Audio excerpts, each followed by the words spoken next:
السلام عليكم ورحمة الله وبركاته. الحمد لله أحمده سبحانه وأشكره على آلائه ونعمائه،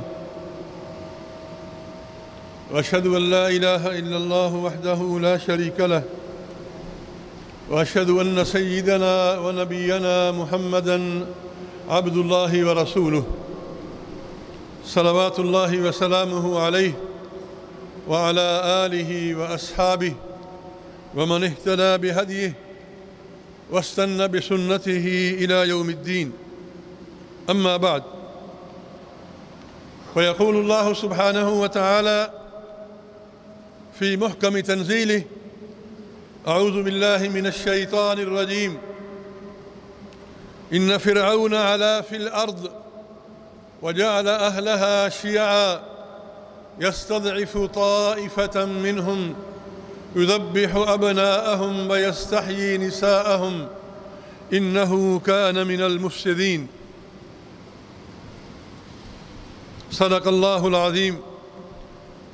رب اشرح لي صدري ويسر لي أمري واحلل عقدة من لساني يفقه قولي. سبحانك لا علم لنا إلا ما علمتنا إنك أنت العليم الحكيم. وبعد، معزز سامعین، آج کل ہم بحیثیت مسلمان بہت سارے مسائل کا شکار ہیں: قومیت، عصبیت، لسانیت، صوبائیت، فرقہ بندی، تہذیبی اور اخلاقی اقدار میں زوال،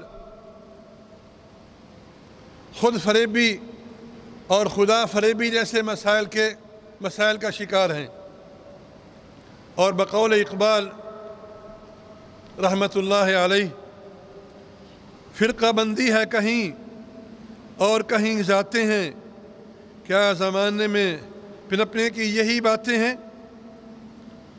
تم اخوت سے گریزاں، وہ اخوت پر نثار، تم ہو گفتار پہ سراپا، وہ سراپا کردار۔ آج کل مسلمانوں کا سب سے بڑا مسئلہ قومی اور ملی وحدت کا فقدان ہے۔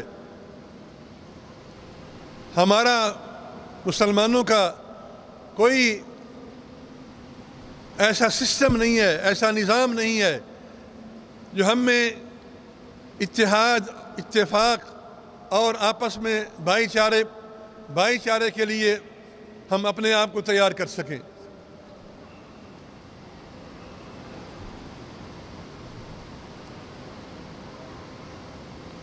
ہم اتحاد، اخوت اور بھائی چارے کے درس کو فراموش کر چکے ہیں، حالانکہ یہ بات واضح ہے کہ ہم اتحاد اور اتفاق کے بغیر آگے نہیں بڑھ سکتے۔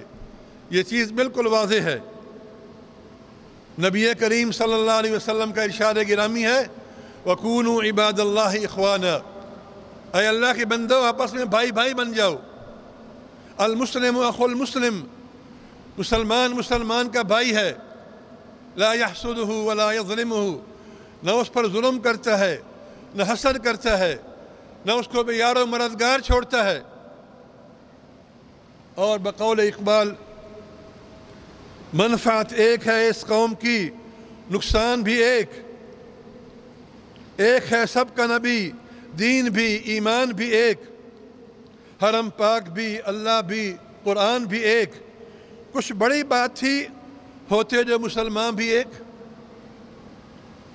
حالت یہ ہے کہ آج کل ہر ملک اپنی حالت میں، اپنے مسائل میں، اپنی پریشانیوں میں گھرا ہوا ہے، اور حالت تو یہ بن گئی ہے، ایسے حالات پیدا کر دیے گئے ہیں کہ ایک ملک یا ایک قوم اگر کسی دوسرے ملک کی مدد کرنا چاہے تو نہیں کر سکتی۔ ایسے حالات بنا دیے گئے ہیں، ایسی قومیت، ایسے وطنیت، ہمارا ملک، ہماری قوم عجیب کی صورتحال بن چکی ہے۔ حالانکہ آقا دو جہان صلی اللہ علیہ وسلم کا ارشاد گرامی ہے: مثل المسلمین فی توادہم وتراحمہم وتعاطفہم کمثل الجسد الواحد اذا اشتکى منہ عضو تداعى له سائر الجسد بالسہر والحمى۔ فرمایا مسلمانوں کی مثال تو ایک جسم کی مثال ہے، ایک جسم کی مثال ہے۔ اگر ایک جسم کا کوئی حصہ تکلیف میں ہو، درد میں ہو، تو پورا جسم جو ہے وہ پریشان ہوتا ہے اور پورے کو تکلیف ہوتی ہے۔ ہمیں تو آپ نے ایک جسم بنا کے فرمایا ہے، المسلم للمسلم کالبنیان یشد بعضہ بعضا۔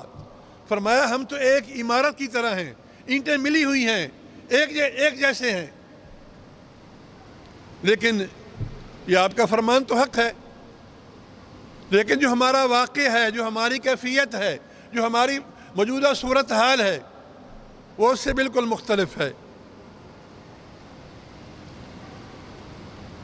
معزز سامعین،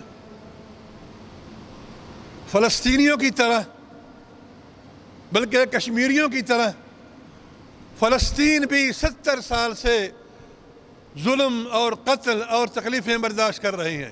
70 سال سے فلسطینیوں کو بھی 70 سال، کشمیریوں ان کو بھی 70 سال، بڑا خاص فرق نہیں مدت کا۔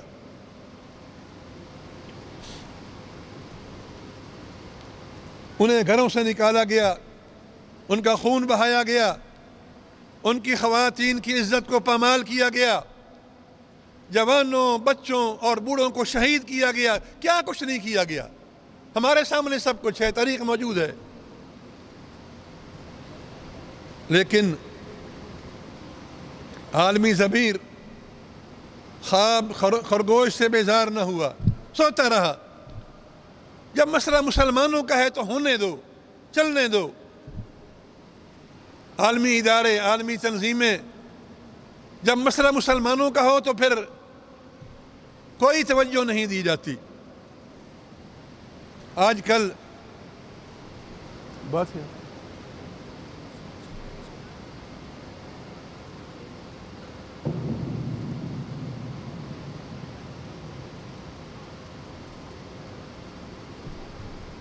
آج کل غزہ پر اسرائیل ظلم ڈھا رہا ہے، بم گرا رہا ہے، قتل عام کر رہا ہے، عمارتیں گرائی جا رہی ہیں، گھر گرائے جا رہے ہیں، بچے، عورتیں، جوان، ہائے کا عالم ہے۔ کوئی پوچھنے والا نہیں ہے، کوئی مدد کرنے والا نہیں ہے۔ ایسی کیفیت پیدا ہو گئی ہے کہ جیسے جنگل کا قانون ہے، جو کوئی مرضی کر لے۔ کوئی ملک ایسا نہیں جو بڑھ کر ان کو نجات دلا سکے، کوئی ملک ایسا نہیں۔ خون مسلم اتنا ارزاں کبھی نہیں ہوا تھا جیسا آج کل ہو رہا ہے۔ ان بیچاروں کی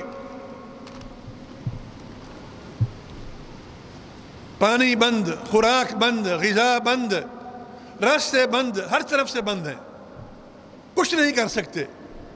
جو کچھ اندر ان کے پاس ہے اس سے وہ اپنا کام چلا رہے ہیں۔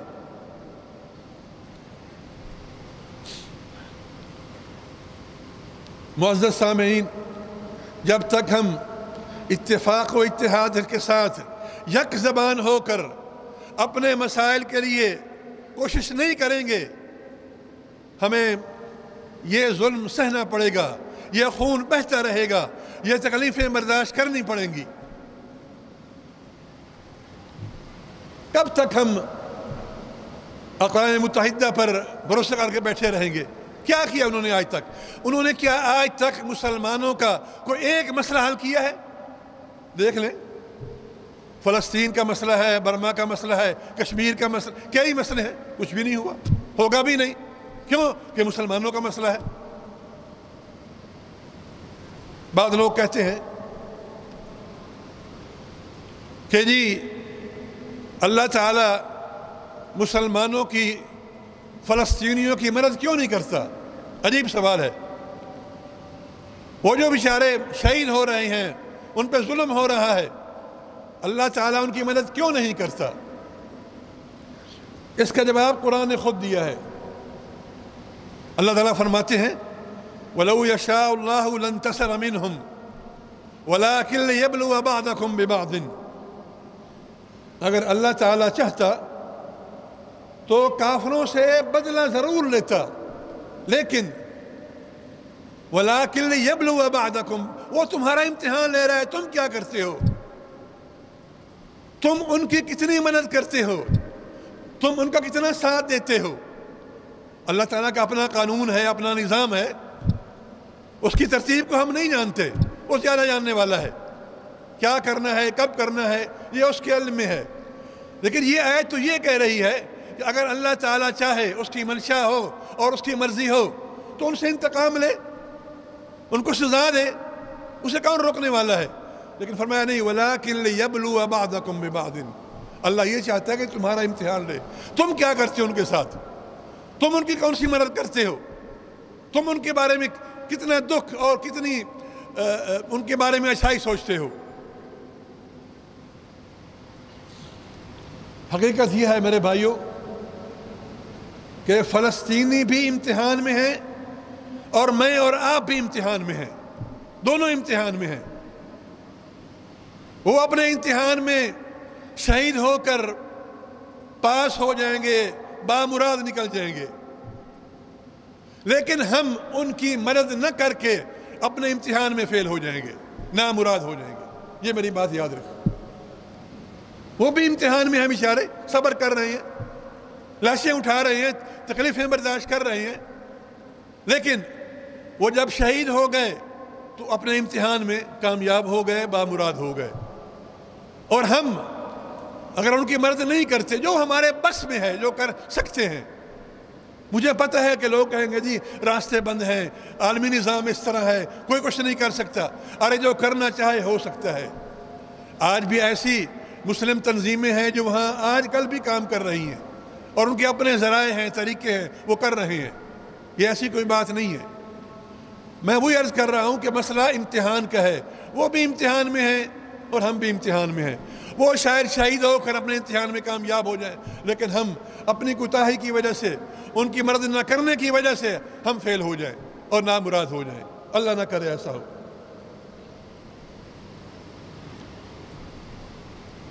لوگ کہتے ہیں کہ کیا یہودی مسلمانوں سے افضل ہیں؟ مسلمان مار کھائے جا رہے ہیں اور وہ ان کو پوچھنے والا ہی نہیں ہے، کیا وہ زیادہ طاقتور ہیں؟ کیا اللہ تعالیٰ کو یہ دکھائی نہیں دے رہا کہ وہ ان کے ساتھ یہ کر رہے ہیں؟ اور میرے بھائیوں، اللہ تعالیٰ کی مدد کرنے کا کوئی نہ کوئی ضابطہ ہے، کوئی نہ کوئی قانون ہے، کوئی نہ کوئی شرطیں ہیں۔ مجھے آپ یہ بتائیے، جب غزوہ احد میں صحابہ کو شکست ہو رہی ہے، مشرکین کو فتح ہو رہی ہے،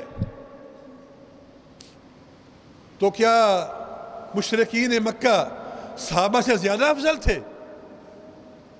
کیا مشرکین مکہ صحابہ سے زیادہ بہتر تھے؟ ارے نہیں، ایسی بات نہیں ہے۔ مسلمانوں کو اس لیے شکست ہوئی کہ انہوں نے نبی کریم صلی اللہ علیہ وسلم کے حکم سے عدولی کی۔ آپ حکم کے مطابق اپنا کام نہیں کیا۔ جب آپ صلی اللہ علیہ وسلم نے ان 50 نیزے والوں کو حکم دیا کہ تم نے یہاں کھڑے ہونا ہے، تم نے یہاں سے ہلنا نہیں ہے، ہمیں کچھ ہو جائے، ہمیں ہماری بوٹیاں کر دیں، تم نے نہیں ہلنا یہاں سے۔ لیکن جب فتح ہو گئی، مال غنیمت جمع ہونے لگا، وہ چھوڑ کر بھاگ گئے۔ اس نافرمانی کی وجہ سے اللہ نے مسلمانوں کو اور صحابہ کو سزا دی۔ بات وہی ہے کہ اللہ کی نصر کا، اللہ کی فتح کا، اللہ کی مدد کرنے کا کوئی ضابطہ ہے، کوئی قانون ہے، ایسی کوئی بے ضابطہ بات نہیں ہے۔ وَأَطِيعُوا اللَّهَ وَرَسُولَهُ وَلَا تَنَازَعُوا فَتَفْشَلُوا وَتَذْهَبَ رِيحُكُمْ، قرآن کہتا ہے۔ بالکل اسی موقع کے بارے میں گویا کہہ رہا ہے، ارے لوگو اللہ کی اطاعت کرو، رسول اللہ کی اطاعت کرو، آپس میں نزاع اختلاف پیدا نہ کرو۔ اگر تم نے یہ کیا تو ناکامیاب ہو جاؤ گے، نامراد ہو جاؤ گے، شکست کھا لو گے۔ شکست کیوں ہوئی احد میں؟ کہ نبی کریم کے فرمان کی عدولی ہوئی۔ قرآن کہتا ہے کہ واطیعوا اللہ واطیعوا الرسول، اللہ کی مانو رسول کی مانو، اور تم نے نافرمانی کر دی ہے، تو یہ دیکھ لو یہ کیا ہو گیا۔ تو میرے بھائیو، اللہ تعالیٰ سب کچھ دیکھ رہا ہے، وہ سب کچھ جانتا ہے، دلوں کی باتوں کو بھی جانتا ہے، وہ اس کے نظام میں جو اس کا طریقہ ہے وہی چلے گا، کہاں کرنا ہے، کب کرنا ہے، کیا کرنا ہے۔ ہمارے سامنے پوری تاریخ موجود ہے، کیا کیا تتاروں نے، کیا کیا ہلاکو خان نے، کیا کیا نہیں ہوا، لیکن جب اللہ کا وعدہ ہوتا ہے تو وہ کر دکھاتا ہے۔ معزز سامعین، ہم پر ہمارے مسلمان بھائیوں کی مدد فرض ہے، واجب ہے، لازم ہے۔ قرآن کہتا ہے وَإِنِ اسْتَنْصَرُوكُمْ فِي الدِّينِ فَعَلَيْكُمُ النَّصْرُ، اے لوگوں اگر تم سے تمہارے بھائی مدد مانگیں تو ان کی مدد کرو۔ قرآن کی عبارت ہے وَإِنِ اسْتَنْصَرُوكُمْ فِي الدِّينِ فَعَلَيْكُمُ النَّصْرُ، تو ان کی مدد کرو۔ کون مدد کرے؟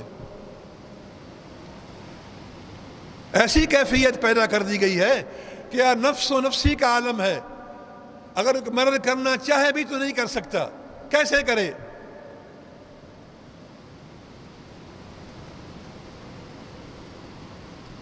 اپنے بھائیوں کے لیے دل کھول کر مدد دیں، عطیات دیں۔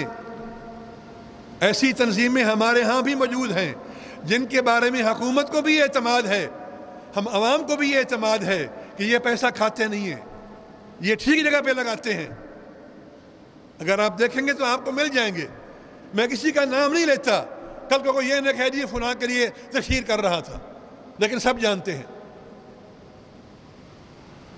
میڈیا پر لازم ہے کہ ان لوگوں کے ان کے کیس کو نشر کریں، ان کی معانات، مشکلات، تکالیف،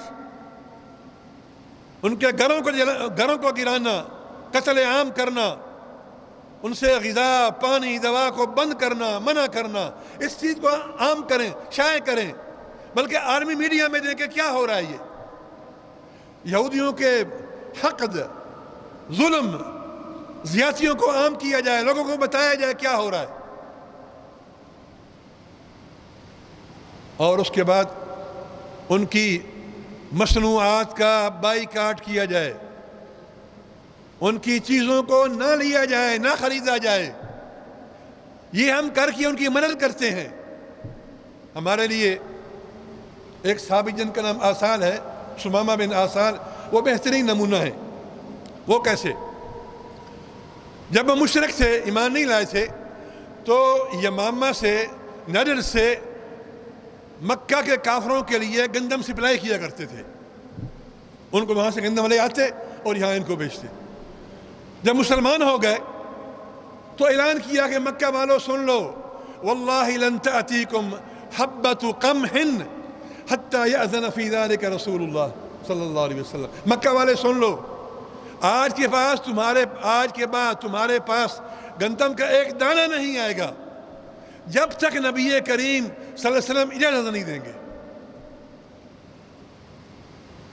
آپ تو ظاہر قطع رحمی کا قائل ہی نہیں ہے، آپ نے فوراً فرمایا بھیجو دو، لیکن اس کے ایمان نے تو یہ تقاضا کیا نا کہ جو میرے نبی کے ساتھ دشمنی کر رہے ہیں، صحابہ کو مار رہے ہیں، قتل کر رہے ہیں، ان کے ساتھ کچھ تو ہونا چاہیے۔ یہ اور بات ہے کہ نبی کریم کی رحمت جو کافروں پر بھی محیط ہے، مسلمانوں پر بھی محیط ہے۔ آپ نے فرمایا نہیں بھیجو۔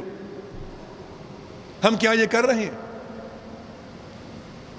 ہماری تو ان کی چیزوں کے علاوہ ہمارا تو کام ہی نہیں چلتا، ضرورتیں نہیں پوری ہوتی، ہمیں یہ چیز چاہیے، یہ چیز چاہیے، ہم صبر ہی نہیں کر سکتے، تو ہم کیسے مدد کریں گے مسلمانوں کی، مظلوموں کی؟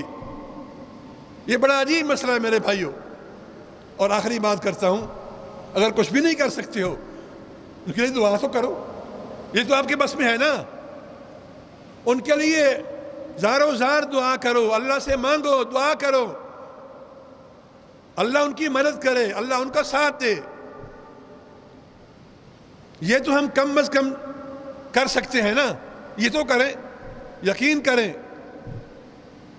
دل سے نکلی ہوئی دعا، دل سے نکلی ہوئی دعا آسمانوں کو پھاڑ کر عرش پر جاتی ہے، اور اس کے قبول ہونے میں دیر نہیں لگتی۔